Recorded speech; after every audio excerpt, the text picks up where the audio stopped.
할렐루야. 옆 사람과 이렇게 인사하십시다. 예수님은 당신을 사랑하십니다.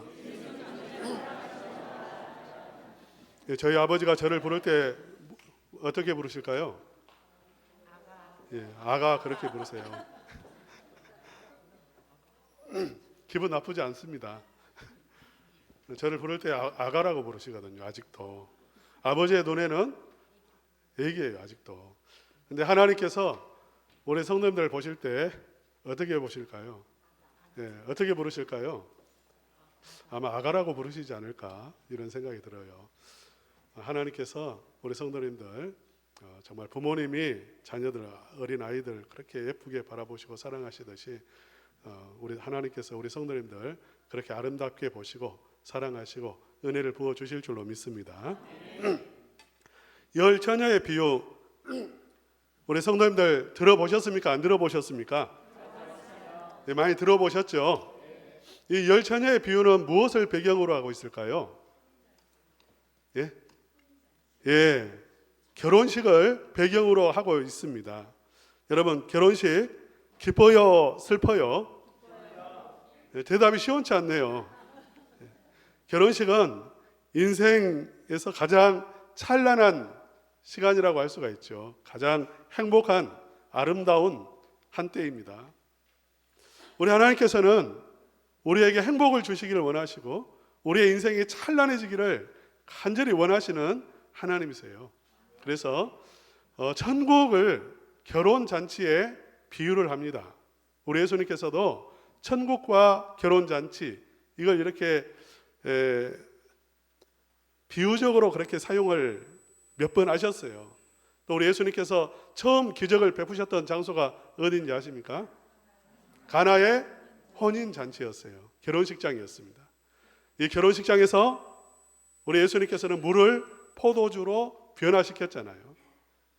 결혼식은 이 천국 잔치를 의미해요. 그런데 이 결혼잔치가 의미하는 천국을 의미하는 또 천국의 결혼식을 의미하는 그 이렇게 비슷한 면이 있습니다. 첫째 무엇이냐면 사랑하는 사람과 결혼하는 하나가 되는 거죠. 연합하는 거죠. 이 신앙생활은 뭐냐면 하나님을 사랑하는 것이고요. 하나님과 연애하는 거예요. 그리고 천국은 뭐냐면 하나님과 온전히 연합을 이루는 곳입니다. 이제 온전히 하나가 되는 곳이에요. 하나님 안에 우리가 거하시고 우리 안에 하나님이 거하는 그 온전한 연합이 이루어지는 곳이 어디냐면 천국이거든요. 이 연합이 이루어질 때에 극한의 최고의 기쁨을 누리는 것이고 하나님 안에 있는 모든 것을 누리게 되어지는 거예요. 지금 우리가 사는 지금 이 세상은 연애 기간입니다. 또 지금 이때는 마치 약혼을 한 상태와 같아요. 결혼식을 올리지 못했어요. 아직. 그런데 천국에서는 온전한 연합이 이루어지는 것입니다. 그래서 천국 잔치를 어린 양의 혼인 잔치라고 그렇게 말을 하고 천국의 비유를 들 때에 혼인식을 예로 들어서 설명을 하는 거죠. 오늘 본문은 열 처녀의 비유입니다. 배경은 결혼식입니다. 네 가지의 중요한 포인트가 있습니다. 우리 성도님들이 이 점을 잘 기억하셨으면 좋겠는데요. 첫 번째 포인트입니다. 우리 한번 1절 말씀 읽어보겠습니다. 다 같이 읽겠습니다. 시작. 그때의 천국은 마치 등을 들고 신랑을 맞으러 나간 열 처녀와 같다 하리니.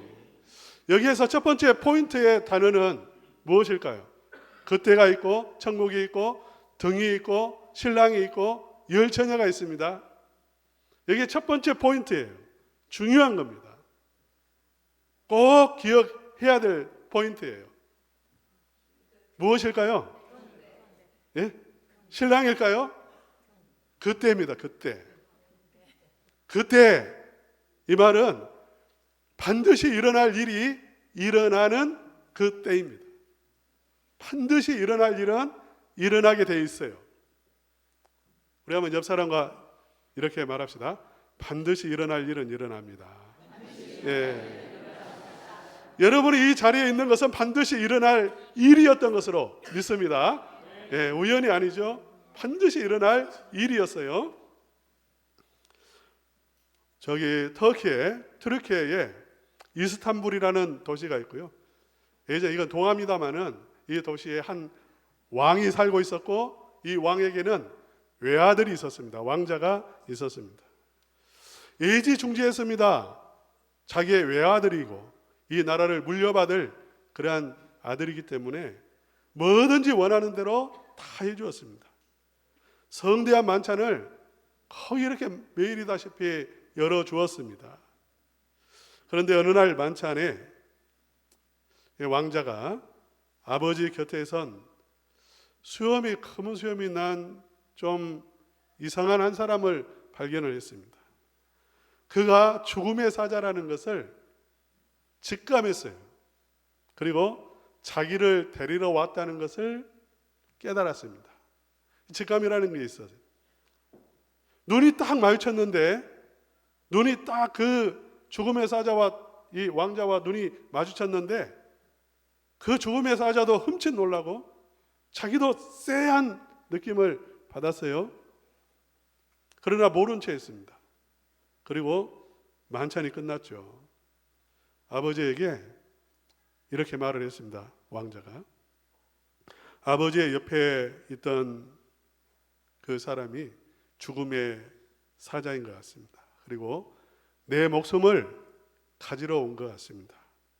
아버지가 너무 놀랐어요. 유일한 아들이라 말이죠. 그래서 그 왕자에게 아무에게도 알리지 말고 곧장 이란에 있는, 지금 트르키예입니다. 저 멀리 떨어진 이란에 있는 타브리즈 궁전으로 가서 거기에 숨어 있으라고 했습니다. 그 타브리즈 왕은 나하고 친한 사이니까 너를 지켜줄 것이다. 누가 너의 목숨을 내놓아라고 찾아와도 그에게 넘겨주지 않을 것이다. 이렇게 말을 했습니다. 그리고 그날 바로 아들을 이란으로 보냈죠. 왕이 그날 밤에 다시 만찬을 준비했습니다. 다음날 밤에 준비했습니다. 아무 일이 없다는 듯이 그 지난날 전날 옆에 있던 그 죽음의 사자를 초청을 했어요. 죽음의 사자가 걱정스러운 얼굴로 말을 했습니다. 왕이시여, 오늘 저녁에는 아드님의 얼굴이 보이지 않네요. 그러니까 왕이 말했습니다. 내 아들은 새파랗게 젊은 아들이고 이 나라를 물려받을 그러한 앞날이 창창한 아들인데 왜 내 아들을 데려가려고 그렇게 하냐고 그렇게 물었습니다. 그때에 죽음의 사자가 이런 말을 했대요. 사흘 전에 신께서 타브리즈 궁전으로 가서, 이란에 있는 타브리즈 궁전으로 가서 그 왕자의 목숨을 앗아오라고 하는 명을 받아가지고 자기가 지금 여기 터키에 있는 지금 이스탄불 여기에 그 왕자의 본래 고향에 집에 왔었던 것. 그런데 어제 놀랬다는 거예요. 분명히 자기 생각에는 왕자가 저 이란 거기 타브리즈 궁전에 있을 거라고 생각했는데 여기에 있으니까, 터키에 있으니까 깜짝 놀랐다는 거예요. 그래서 한편으로 기뻤다는 거예요. 안 죽어도 되는 모양이구나, 이런 생각을 했다는 거예요. 그러면서 그 말을 이렇게 맞추고 쏜살같이 이제 이란으로 가더라는 것입니다. 무슨 이야기냐면 일어날 일은 반드시 일어난다는 거죠. 우리 성도님들 삶 속에 어떤 일이 일어나기를 원합니까? 좋은 일이 일어나기를 원하죠. 꿈 같은 일이 일어나기를 원하지 않습니까? 반드시 일어나기를 소망합니다. 그런데 일어나지 않을 수도 있어요. 그러나 반드시 일어나는 일들은 있습니다. 어떤 것들이 있을까요? 나이 들어가는 것, 노화되는 것, 그리고 죽음이 찾아오는 것. 일어납니까? 안 일어납니까? 우리는 예면하고 우리는 부인하고 그것이 없는 것처럼 살아가지만 그 일들은 반드시 일어나는 일들이에요. 여기에 대해서 하나 반드시 일어나는 일이 있습니다. 이때는 뭐냐면 예수 그리스도께서 재림하시는 바로 그때입니다. 할렐루야. 이때는 반드시 온다는 거예요. 내가 아무리 그걸 부인하고 외면하고 내가 그걸 믿지 않는다 할지라도 그리스도의 재림은 마치 우리 인생에 죽음이 반드시 있는 것처럼 그리스도의 재림은 반드시 일어난다는 것입니다. 할렐루야. 예. 첫 번째 이 비유의 핵심 포인트입니다. 반드시 일어날 일은 일어나는데 반드시 일어나는 일 가운데 진짜 반드시 일어나는 일은 무엇이냐면 그리스도의 재림이라는 것입니다. 그 그리스도께서 재림하실 때에 두 종류의 사람이 있습니다. 천국 잔치에 들어가는 사람이 있고 이 잔치에 들어가지 못하고 영원한 멸망으로 가는 사람이 있다는 것입니다. 오늘 본문 말씀의 두 번째 포인트가 있습니다. 우리 주님이 재림하실 때에 그러면 누가 이 혼인잔치에 하나님과 온전히 연합하는 그 축복 속에 누가 들어가는가? 우리 한번 10절 말씀 읽어보겠습니다. 시작. 그들이 살아간 사이에 신랑이 오므로 준비하였던 자들은 함께 혼인잔치에 들어가고 문은 닫힌지라. 지금 몇 명의 처녀들이 나왔죠? 10명입니다. 2절 한번 읽겠습니다. 2절 시작. 그 중에 5은 미련하고 5은 슬기 있는지. 10명 가운데 5은 미련하고 5은 슬기가 있어요. 3절 읽겠습니다. 3절 시작. 미련한 자들은 등을 가지되 기름을 가지지 않아요. 두 종류예요. 미련한 자들이 있고 슬기로운 자들이 있습니다. 미련한 자들은 무엇을 가지고 있습니까? 등은 가지고 있으나 무엇을 가지고 있지 않죠? 기름을 가지고 있지 않아요. 4절 읽겠습니다. 4절 시작. 슬기 있는 자들은 그릇에 기름을 담아 등과 함께 가져갔더니 이스라엘은 결혼식을 언제 하냐면 저녁에 결혼식을 합니다. 저녁에 결혼식을 해요. 어떻게 결혼식이 이루어지냐면 먼저 신랑이 자기 집을 출발해서 누구의 집으로 갈까요? 신부의 집으로 가요. 신부의 집으로 밤중에 갑니다. 데리러 갑니다. 데리러 갈 때는 혼자 가지 않고 누구랑 갈까요? 친구들하고 함께 갑니다. 신부 집에 가면 신부가 기다리고 있는데 신부도 혼자일까요? 친구들이 있을까요? 친구들이 있습니다. 그런데 밤중이기 때문에 이 신부의 친구들이 무엇을 준비하고 있냐면 등을 준비하고 있는 거예요. 밝히기 위해서. 신랑 집까지 함께 가야 돼요. 그러니까 기름이 넉넉해야 돼요. 이게. 기름을 준비하는 것은 당연한 것입니다. 그래서 신랑이 이제 친구들과 함께 신부의 집에 그 동네 여기쯤 오면 큰 소리로 말하는 거예요. 신랑이 왔다라고 외치는 거예요. 그러면 신부의 친구들이 나와가지고, 신부가 나오는 게 아니라 신부의 친구들이 나와가지고 이렇게 신랑과 그의 친구들을 영접해서 집으로 이렇게 인도하는 것이고요. 그래서 집에서 이제 다시 신랑의 집으로 가는 거예요. 이게 유대인의 결혼식입니다. 그런데 누가 이 혼인잔치에 들어가냐면 등은 있어요. 그런데 기름이 없는 사람은 못 들어가고, 누가 들어갔냐면 슬기로운 자가 들어갔어요. 이건 비유입니다. 천국에 대한 비유예요. 지금 이 10명은 똑같은 지금 예배드리는 성도입니다. 우리 첨단 은광교회 성도를 의미하는 거예요. 그러나 두 종류가 있다는 것입니다. 슬기 있는 자는 어떤 자냐면 영적인 슬기예요. 영적인. 진짜 하나님을 아는 사람, 예수님을 사랑하는 사람. 예수님 사랑이 그렇게 됩니까? 예수님의 은혜를 알고 그 예수님의 사랑을 경험하고 예수님 안에서 구원받고 영혼이 살아나고 성령이 임한 그 사람이죠. 진짜 신앙인이란, 진짜. 미련한 사람은 어떤 사람이냐면 교회는 다닙니다. 하나님에 대해서도 압니다. 그런데 머리로 알아요. 신앙생활에 대해서도 잘 알고 있습니다. 그러나 그게 삶으로 연결되어 있지는 않습니다. 그러니까 대해서 알아요. 하나님에 대해서 알고 예수님에 대해서 알고, 그러나 진짜 거듭나지는 않았어요. 진짜 변화되지는 않았어요. 예수님을 사랑하지는 않아요. 연합하지는 않아요. 연합되어 있지는 않습니다.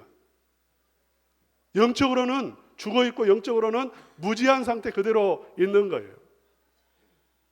이 사람은 우리 예수님께서 뭐라고 말씀하시죠? 12절 한번 읽어봅시다. 12절 시작. 대답하여 이르되 진실로 너희에게 이르노니 내가 너희를 알지 못하노라 하였네. 너 모르는 사람이야. 예수님 내가 그때 주여 주여 기도했잖아요. 난 널 몰라.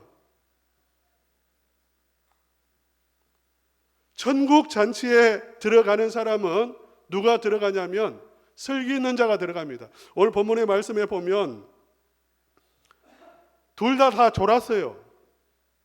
졸아도 천국에 갈 수는 있어요. 못 가는 거 아닙니다. 기름 준비를 했어요. 그러나 기름 준비를 할 수 있었던 것은 무엇이냐면 그는 슬기가 있었기 때문이에요. 다른 말로 하면 하나님을 알았다 그 말입니다. 그의 마음속에 진짜 연약하지만 밤중이어서 졸아가지고 그의 신앙의 상태가 희미했을지라도 그의 신앙은 참된 신앙이었다는 거예요.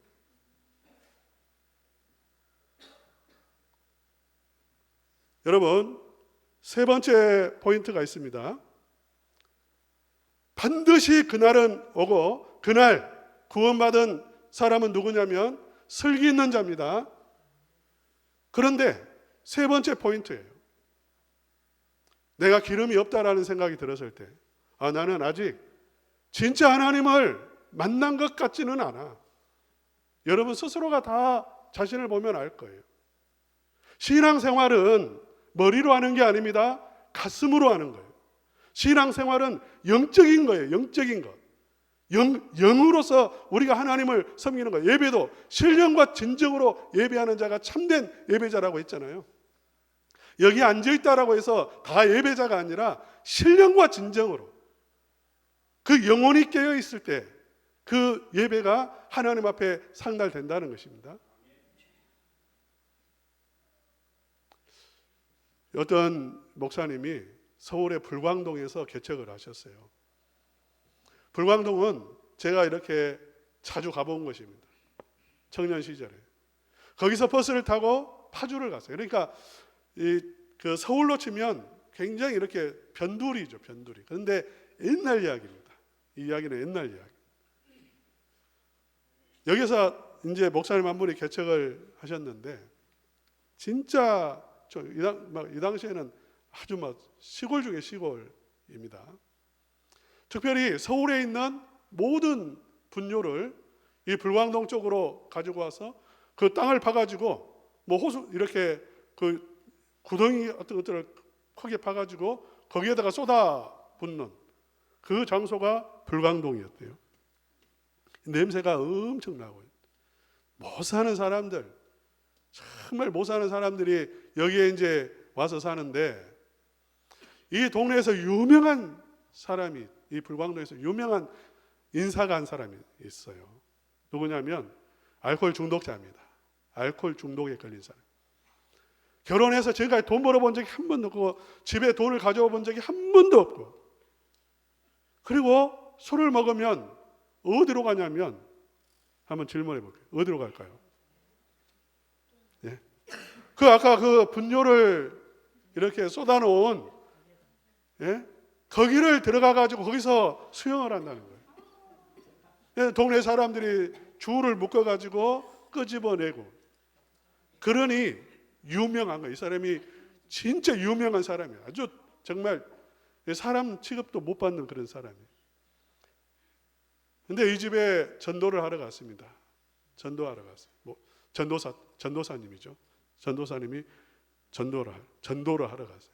두드리니까 한 사람이 문을 여는데 피골이 상접한 여인이 아주 까맣게 타가지고 문을 여는 거예요. 그의 아내인데 못 먹어가지고 그렇게 피골이 상접한. 왜 왔냐고 물어보니까 예수 믿고 천당 가자고 왔다고 하니까 눈에서 불이 이렇게 튀어나오면서 예수 좋아하시네 그러더라고요. 예수 좋아하시네. 순 거짓말쟁이들 그렇게 말하더래요. 예수 안 믿으면 지옥 가는데요, 지옥 좋아하시네 하면서 내가 지금 사는 것이 지옥이다 이놈아 하면서 내가 지금 사는 게 지옥이다. 사는 게 불지옥이다 지금. 예수 좋아하네. 예수 믿고 천당 간다면, 그래서 천당을 우리에게 주는 그런 하나님이 계시다면, 그렇게 좋은 분이 계시다면 왜 이 세상에서 내가 원하는 것은 많은 것도 아니고 이불 몇 조각, 이불 몇 개, 자식들이 지금 몇 명이나 되는데 그 애들 덮고 잘 이불 몇 개, 지금 우리 집이 완전히 쓰러져 가는데 집도 없는데 흙집인데 우리 식구 발 뻗고 잘 수 있는 방 몇 개 있는 집, 내가 많은 것을 원하는 것도 아니고 우리 집에 쌀 한 가마니 있으면 나는 그게 천국인데, 그 집도 못 주는 하나님이, 그 좋은 하나님이라면 왜 이 세상에서 그걸 못 주고 죽어서 천당 간다는 게, 그 천당이 있다는 게 그게 말도 안 되는 소리 한다고 그냥 쏘아 붙였는데 이 전도사님이 전도를 당했습니다. 이 여인의 말이 틀린 게 하나도 없어요. 틀린 게 하나도 없어요. 맞는 말인 거예요. 맞는 말인 거예요. 그래서 더 이상 말을 못하고 그냥 기가 팍 죽어가지고 교회에 왔어요. 그래서 성경을 다시 읽기 시작했어요. 성경을 다시. 깨달은 게 뭐냐, 지금까지는 하나님을 자기가 머리로 알았어요. 머리로. 그리고 자기가 아는 하나님은, 자기는 지금까지 하나님에 대해서 이야기했지 하나님을 정말 보여주지는 못하고 하나님의 능력을 전해주지는 못하는 거예요. 성경을 읽으니까 예수님은 천국에 대해서 말한 게 아니라 천국을 주셨다는 거예요. 할렐루야. 실제로 병든 자는 고쳐주시고 귀신 들린 자는 쫓아주시고 마음에 억눌린 자들은 그 마음을 풀어주시고, 실제로 천국을 예수님은 주셨는데 자기는 지금까지 머리로만 한 거죠. 회개하고 그 집에 다시 갔어요. 또 왔네. 그러니까 이번에는 예수 천당 이렇게 외치지 않고 당신 남편 알코올 끊을 수 있는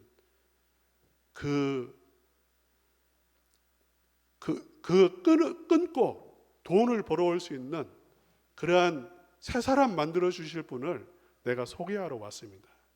당신 집에 지금 이불 한 장이 없어가지고 그렇게 어려움을 당하는데 당신 집 이불 몇 장 주실 수 있는 그분 소개하러 왔습니다 했더니 따라왔을까요? 안 나왔을까요?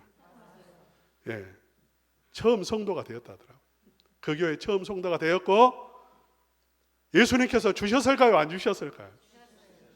그 교회 초대 장로가 되셨답니다. 그 남편이 알코올을 끊고. 할렐루야.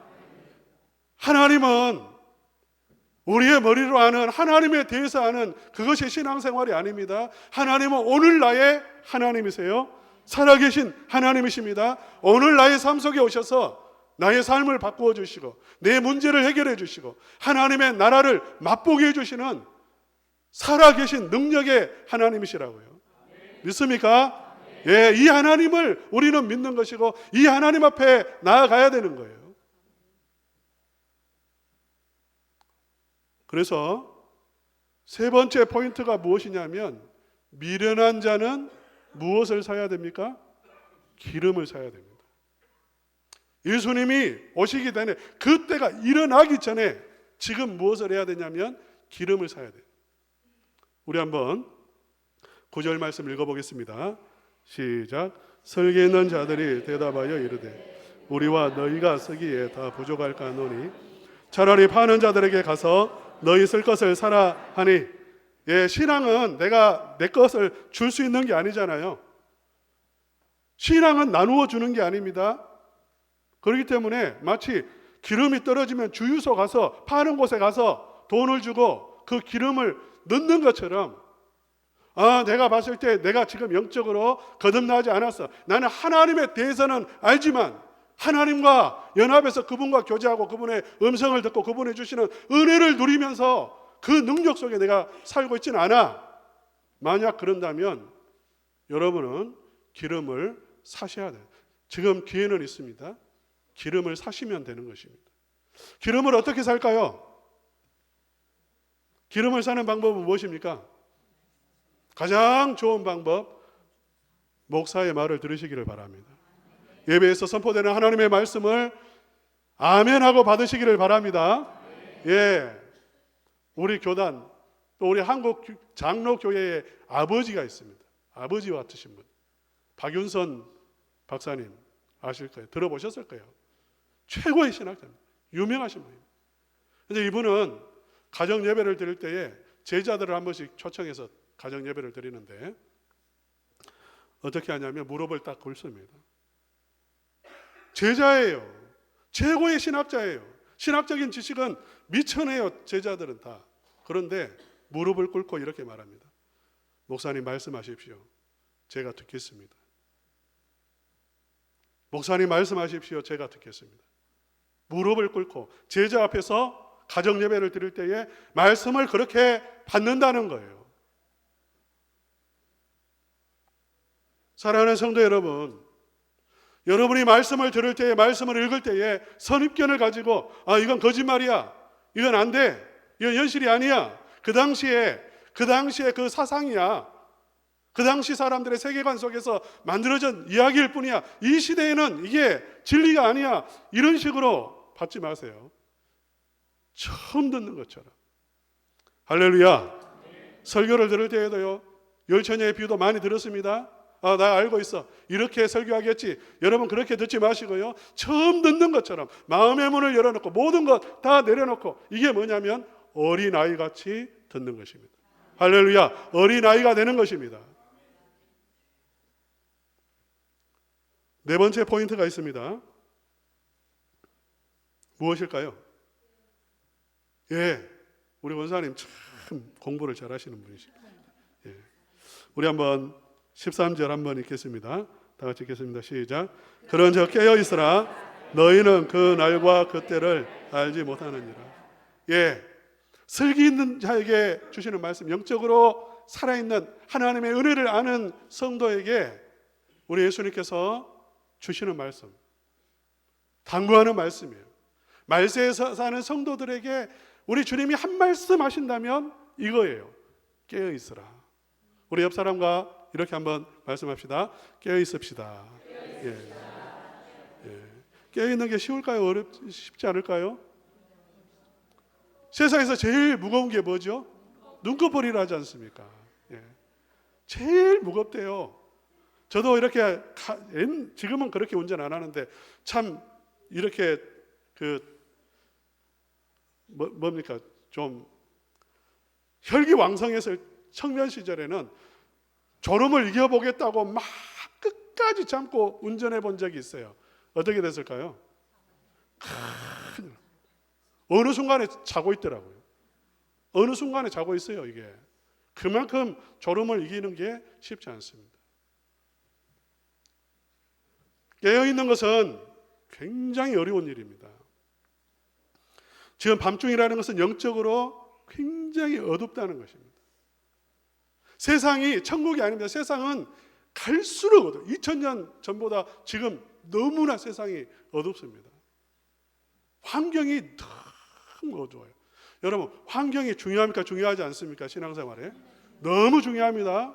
솔로몬 같은 사람, 성전을 지은 사람, 지혜에 있어서는 전무후무한 그러한 사람도요, 주변에 여인들에 둘러싸여 버리니까 어떻게 되죠? 우상 숭배자가 돼버려요. 이 여자가 내가 저 금오수 신에게 절 한번 했더니 그냥 금반지가 하나 생겨버리대. 처음에는 미친 소리 하고 있네. 그런데 한 쭉 몇 사람 이야기하니까요, 그게 사실로 들려요. 아, 금반지는 금오스에게 절하면 생기는구나. 예를 들어서 그런 식이 돼버린 거예요. 둘러싸이는 환경이 솔로몬을 완전히 무너뜨려 버렸습니다. 군대 가면 가스실에 들어가죠. 가스실에 들어가면은요, 꽉 가스가 차 있기 때문에 내가 숨을 쉬지 않아도 내 입속으로 그 가스가 확 들어옵니다. 코 속으로 확 들어옵니다. 눈 속으로 들어옵니다. 귀 속으로 들어갑니다. 피부 속에 그냥 달라붙습니다. 막 들어와요. 그래서 그것이 반응을 일으켜요. 완전히 사로잡아 버려요. 홍수처럼 우리가 이 세상 나가는 순간 우리의 귀 속으로 눈 속으로 홍수처럼 막 세상의 것들이 들어와 버립니다.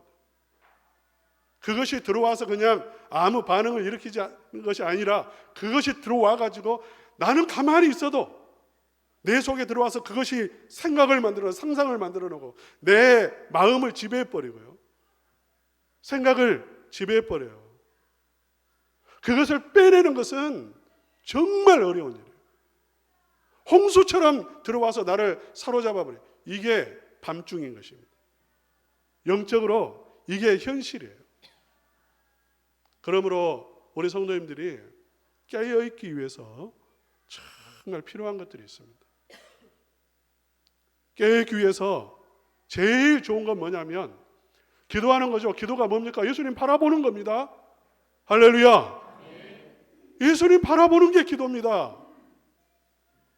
여러분, 깨어있기 가장 좋은 것, 예수님, 늘 예수님을 생각하고 예수님 바라봐야 되는 것이고요. 그 다음에 전도하는 거예요. 전도하면 살아납니다. 깨어납니다. 눈빛이 달라져요.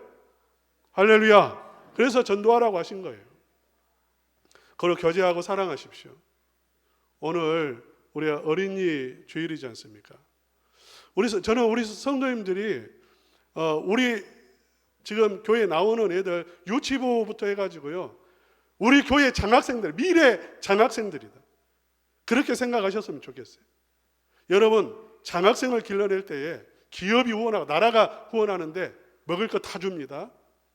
장학금 줍니다. 유학도 보내줍니다. 격려해 줍니다. 일자리도 알아봐 줍니다. 이런 것처럼 우리 지금 애들요, 정말 교회에서 오면 칭찬해. 너 앞으로 진짜 잘 되겠다. 하나님이 귀하게 쓰시겠다. 계속해서 격려해 주시고 칭찬해 주시고요. 우리 성도님들 오실 때 그냥 오지 마시고요, 사탕 하나씩이라도 가지고 오세요. 나이도 한 10개면 충분합니다. 15개면 충분합니다. 하나씩만 줘도 100 몇 개예요. 예? 웃지 마시고요. 진짜 제가 전도사 때 권사님 한 분은 교회 올 때 항상 백 속에 사탕을 그렇게 많이 가져와요. 다 나눠줘. 그러면서 축복의 말을 한마디 해줘요. 지금도 잊어버리지 않아요. 그 아들이 전남대 교수님이었습니다. 그 아들이 우리 교단에서는 유명한 목사님이셨어요. 그런데 그렇게 시골 교회들, 시골 교회.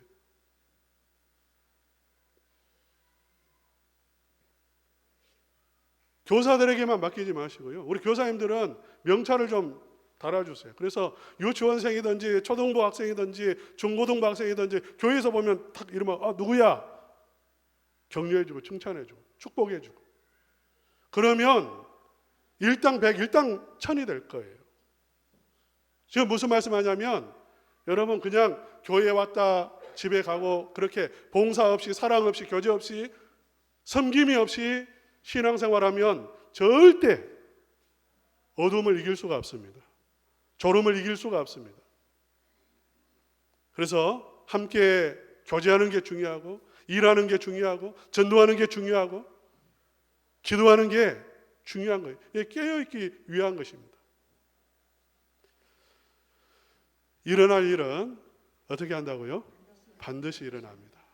사랑하는 우리 첨단 은광교회 성도님들은 한 번도 그때에 일어날 일이 일어난 그때에 한 번도 낙오함이 없이 다 천국 잔치에 참여하실 수 있기를 주님의 이름으로 축원합니다.